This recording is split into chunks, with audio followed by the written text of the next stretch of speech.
Uma boa noite a todos.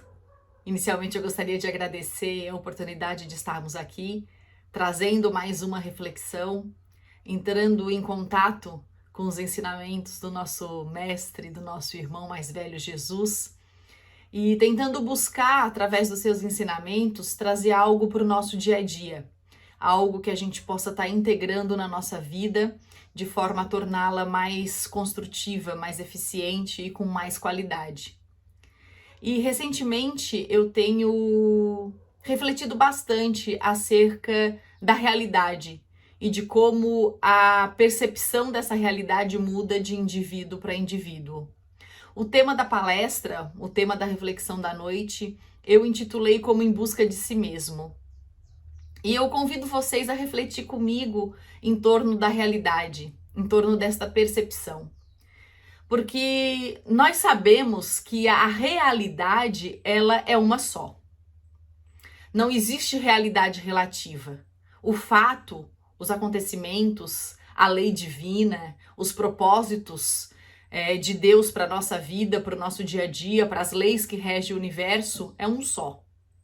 Trazendo isso para o nosso dia a dia, para as coisas corriqueiras, a gente também identifica que a realidade, ela é uma só. Porém, a percepção dessa realidade, ela vai ser sempre uma construção subjetiva de cada um, de cada indivíduo, pois depende do seu mundo interior.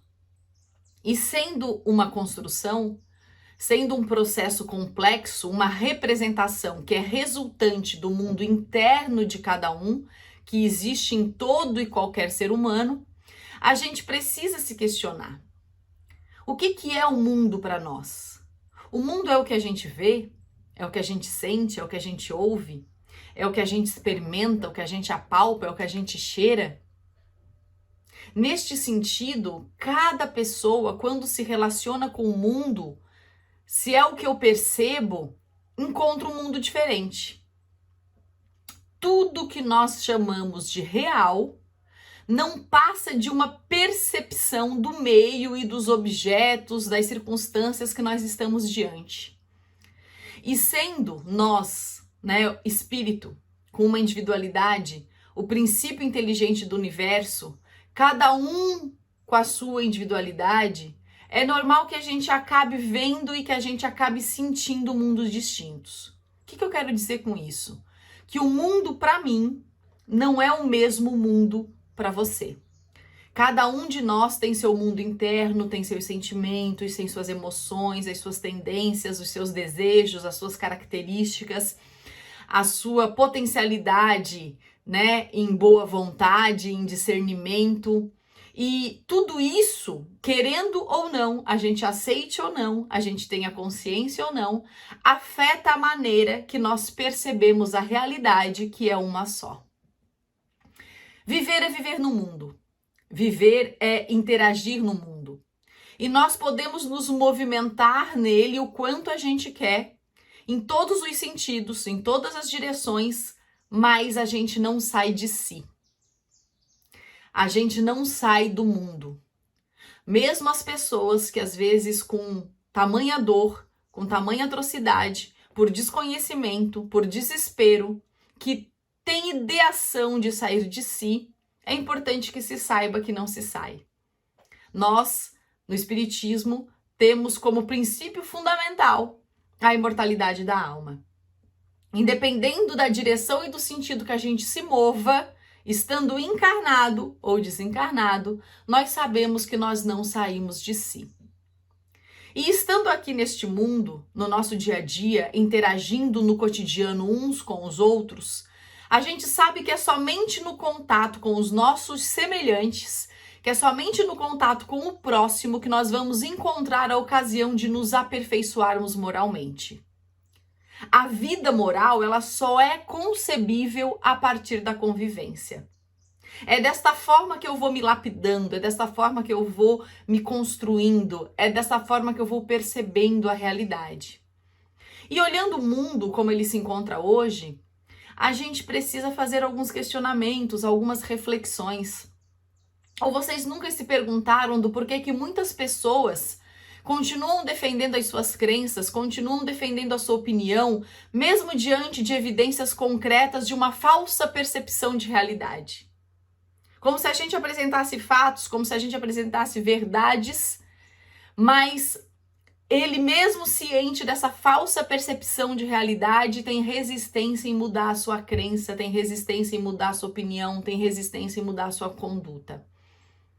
Por que muitos indivíduos acreditam em certas coisas, mesmo quando a maioria das pessoas afirmam que aquilo não é uma verdade? A ciência, a psicologia, a neurociência, através de muitos estudos, hoje em dia, vem nos esclarecer isso. E tem um fenômeno que alguns neurocientistas denominam, pela qual a nossa sociedade está passando, que eles chamam de delírio socialmente aceito. O que é o delírio socialmente aceito? É quando as pessoas atuam no mundo, interagem com o mundo, como se os seus interlocutores, como se todas as pessoas que convivessem com ele, pensassem ou sentissem o mundo exatamente como eles. E isso é um grande equívoco. Porque se nós estamos aqui para construir relações saudáveis, se nós estamos aqui para construir uma boa convivência, se nós estamos aqui para nos lapidarmos, para evoluirmos moralmente, eu não posso partir de uma percepção de que a minha realidade é a mesma e é idêntica à do outro. Eu preciso respeitar a percepção da realidade do outro também. Vamos dar um exemplo prático disso. Que é comum, que acontece, que eu já ouvi, que talvez vocês já tenham dito, e que é interessante a gente fazer uma análise. Um pai chega para um filho e diz assim: você tem tudo para ser feliz. Esse pai fala isso porque ele tem uma expectativa, porque ele tem um projeto para o filho, porque ele dá um investimento, recurso e acredita que tudo aquilo que ele está propiciando para o filho tem tudo para realmente ser feliz. E aí ele diz: você tem tudo para ser feliz, meu filho. Só que o que seria o correto? Um pai, uma mãe, um amigo, um tutor, que realmente está liderando e conduzindo alguém, ajudando alguém a ter o seu desenvolvimento moral, ajudando alguém a pensar com a própria cabeça, ajudando alguém a ter discernimento para fazer boas escolhas. Qual seria a oratória adequada para interagir nesse mesmo sentido? O correto seria dizer assim: você tem tudo que eu acho que no seu lugar me faria feliz.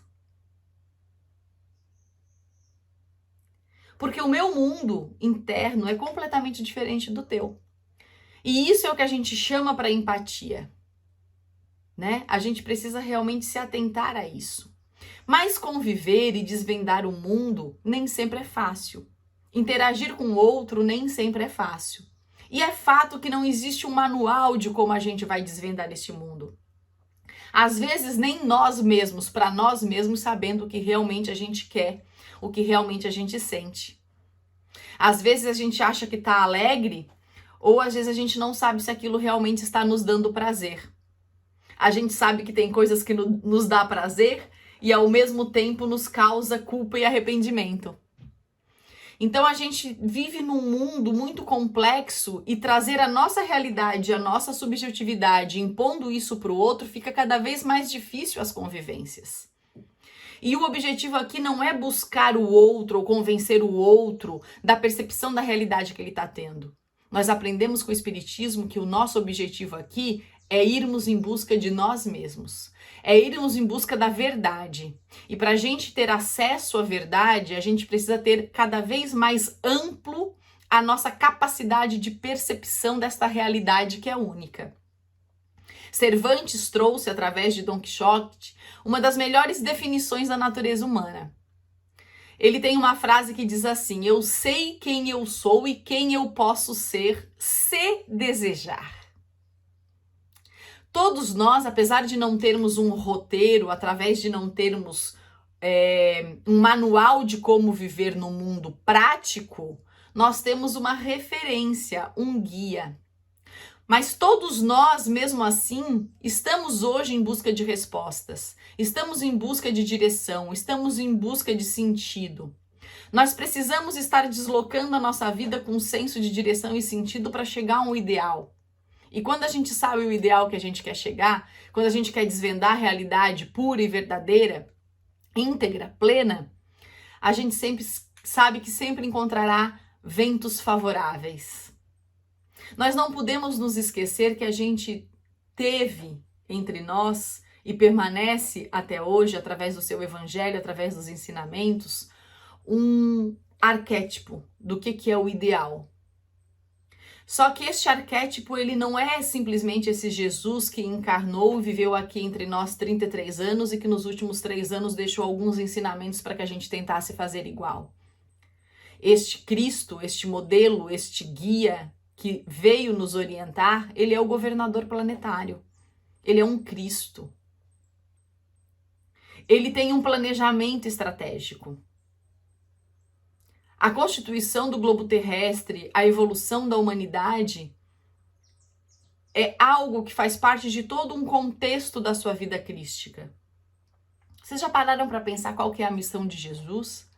Ele tem uma missão grandiosa, não foi simplesmente construir o planeta Terra.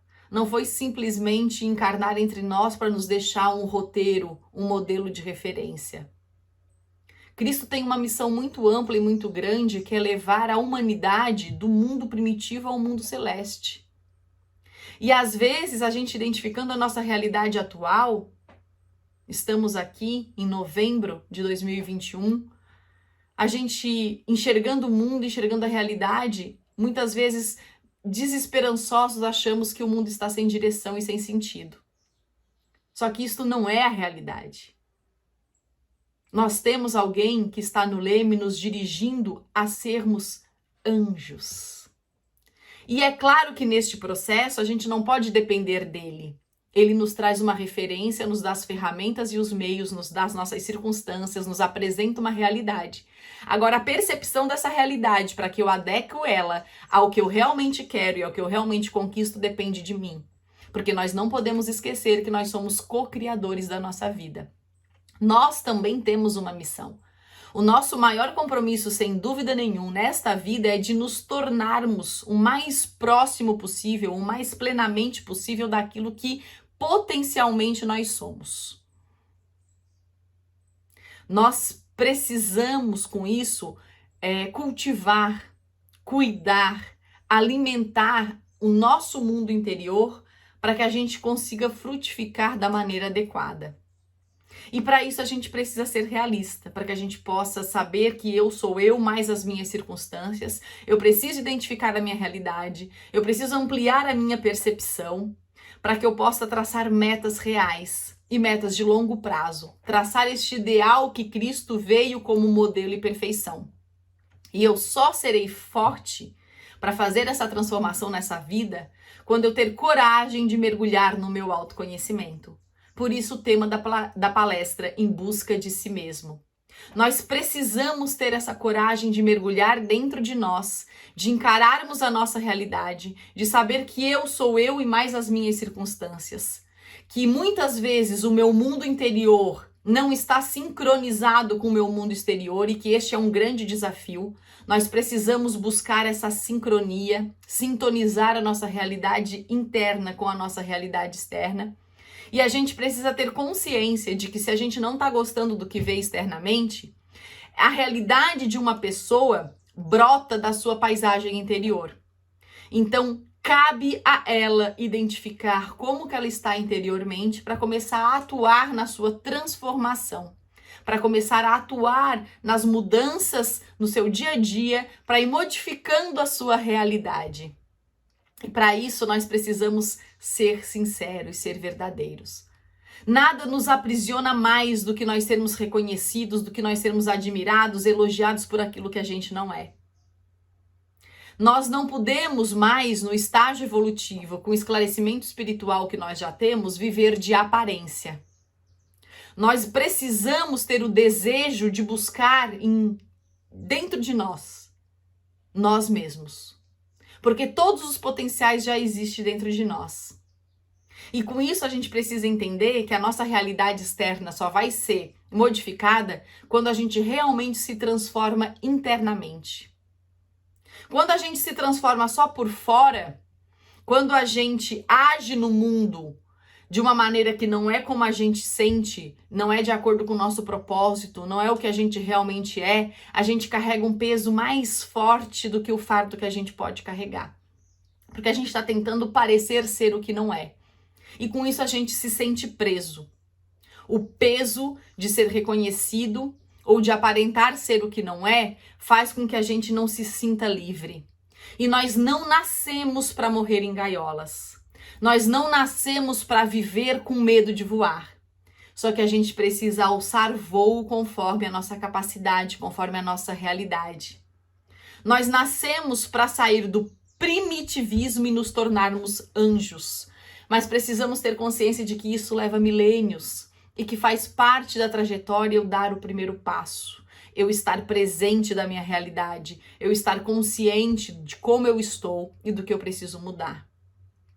A realidade, ela é muito mais ampla do que eu sou capaz de perceber.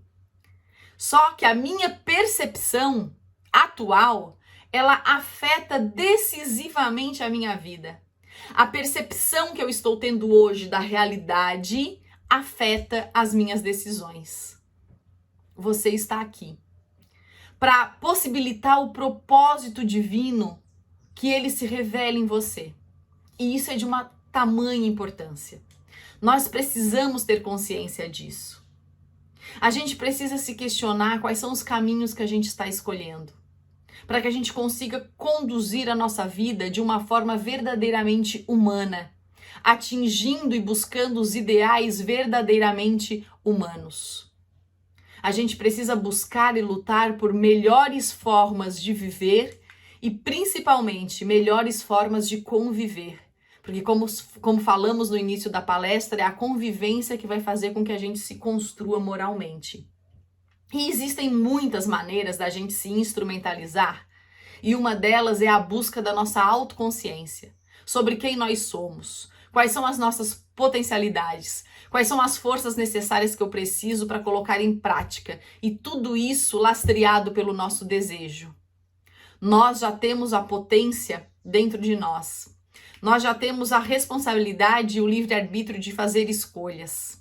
E para isso a gente precisa cada vez mais mergulhar dentro de nós para encontrarmos o nosso autoconhecimento. Conscientes de que o autoconhecimento ele é um processo, uma busca, esse processo natural que cada um de nós explora e está construindo a cada dia desde que nasceu. Não porque agora se fala nisso, mas desde o dia que viemos para este processo encarnatório, desde o dia do nosso nascimento, consciente ou não, nós estamos nos buscando. Nós estamos procurando mergulhar dentro de nós, nos conhecer cada vez mais.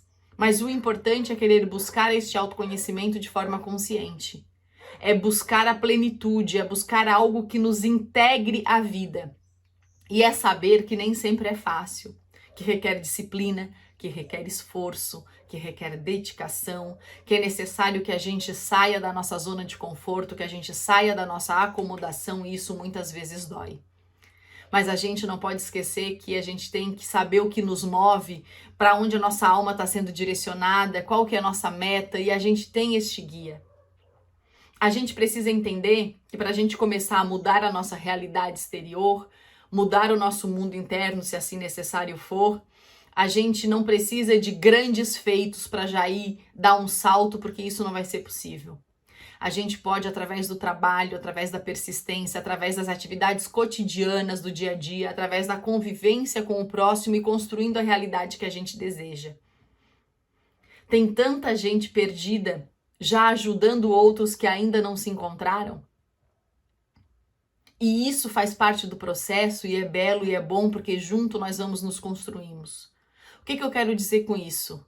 Que a gente precisa se construir e que a gente não precisa aguardar a perfeição para começar a atuar na vida. A nossa principal tarefa, parafraseando Leon Denis, é dar a luz a si mesmo. É nos tornarmos aquilo que potencialmente somos. E nós podemos alterar a nossa vida alterando as nossas atitudes. Não só atitudes físicas, mas principalmente alterando as nossas atitudes mentais, refletindo acerca do que realmente importa. A gente tem que prestar atenção numa coisa muito importante, que parece frasezinha de internet, mas que tem uma verdade muito profunda. As pessoas, elas não escolhem os seus futuros. As pessoas escolhem os seus hábitos. E os seus hábitos constroem e determinam o seu futuro.